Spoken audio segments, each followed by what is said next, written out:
Welcome to Global Vision. I'm extremely happy to welcome here Richard Koche. And we're going to speak about something that I'm very, very passionate about it, even though that I don't know that much, epigenetics. But I think it's a fascinating discipline in the health right now system. And we want to learn more about it. So welcome, Richard. Thank you so much for having me.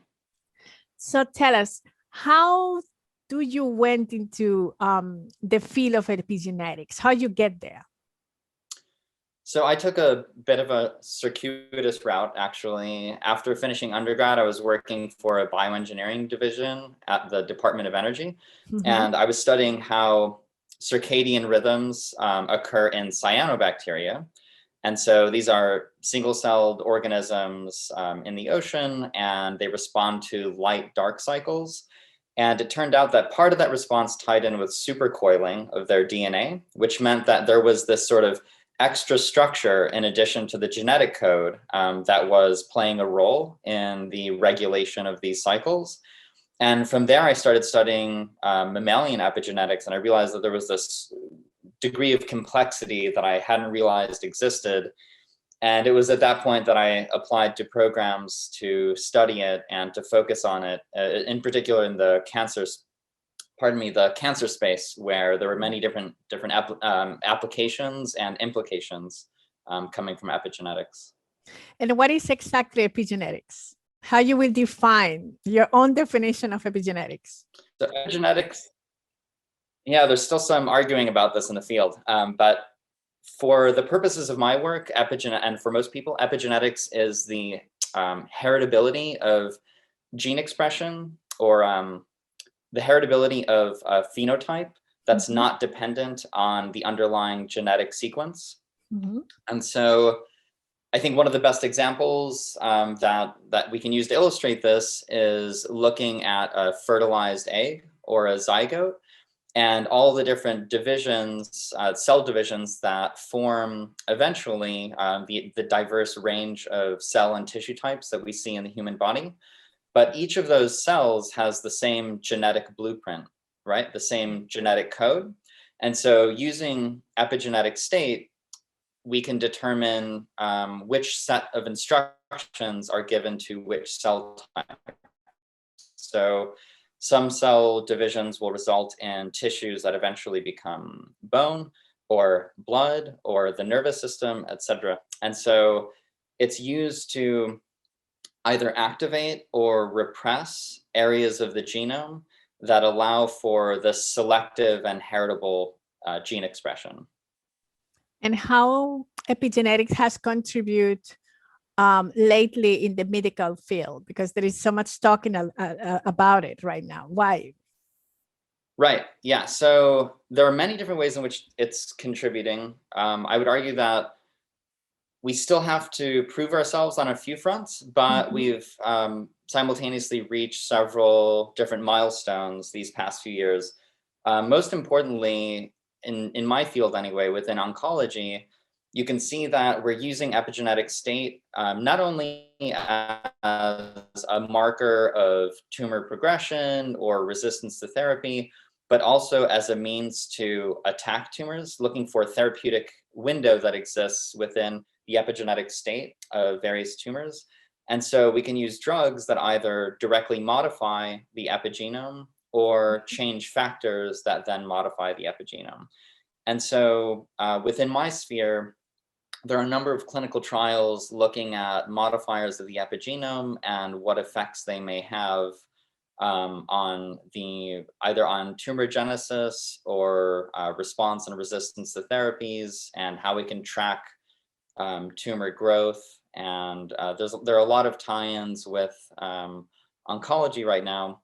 In addition to that, in terms of a basic developmental point of view, there are many different fields that are now intersecting with epigenetics. For example, looking at metabolic changes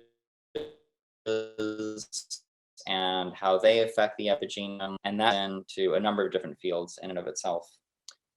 The future of the work we're doing right now will tie in with, I think, a number of different fields of medicine. It's not just oncology.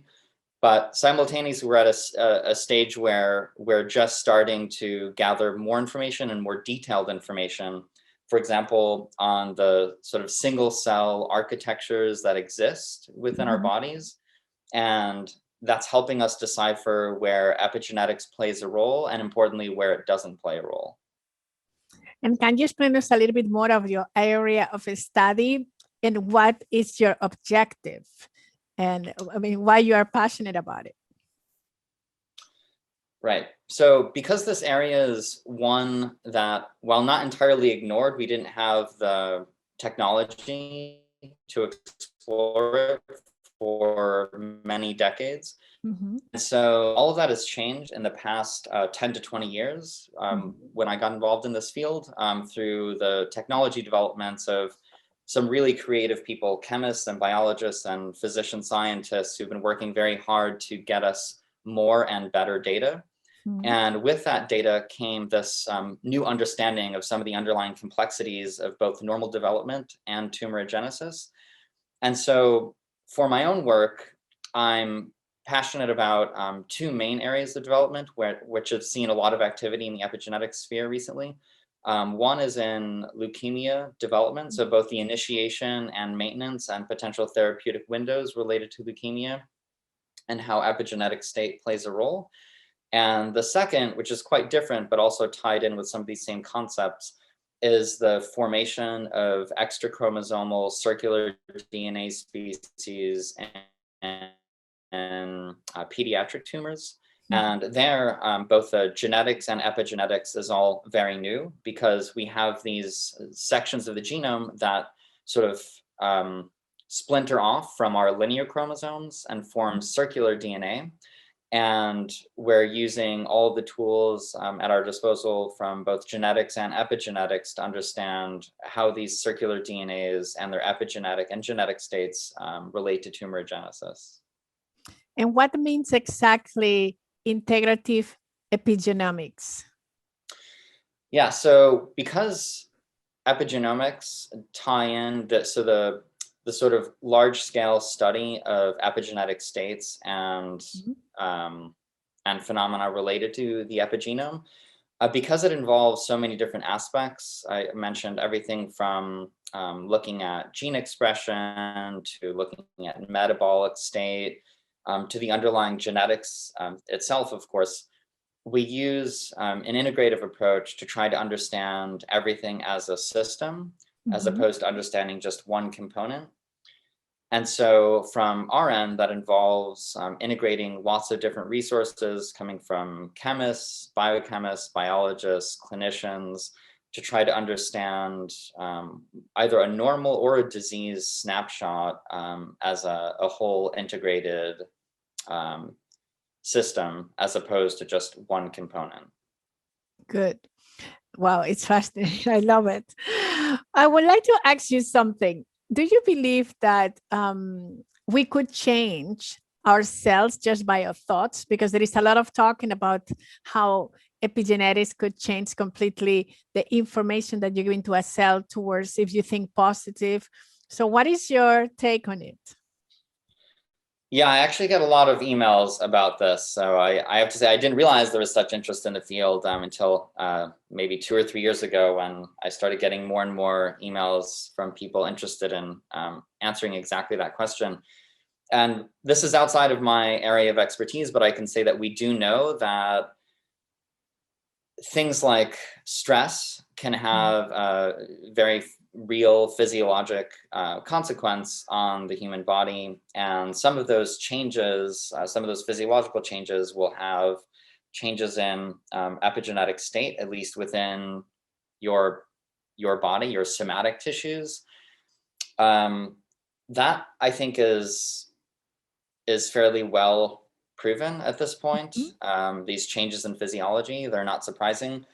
But it's different to say that there may be a sort of inheritance that occurs. The second part of that question is for the things one experiences, say trauma or famine or things related to major life events.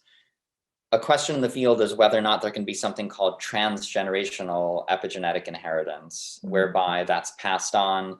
And that's much more controversial because that relates to changes in the germline. And there are a number of studies, both looking at humans and mice, trying to dissect what those mechanisms may be and whether or not this is occurring and to what extent.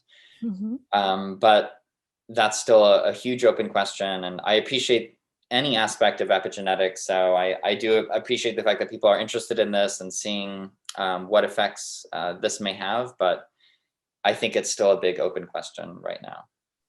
And to conclude, moving forward, I mean, what is the future that you see in the field? How will it look like? So I think that the technology that's being developed right now will play a huge role. So in the past, we had a very coarse-grained snapshot of these systems that we're interested in.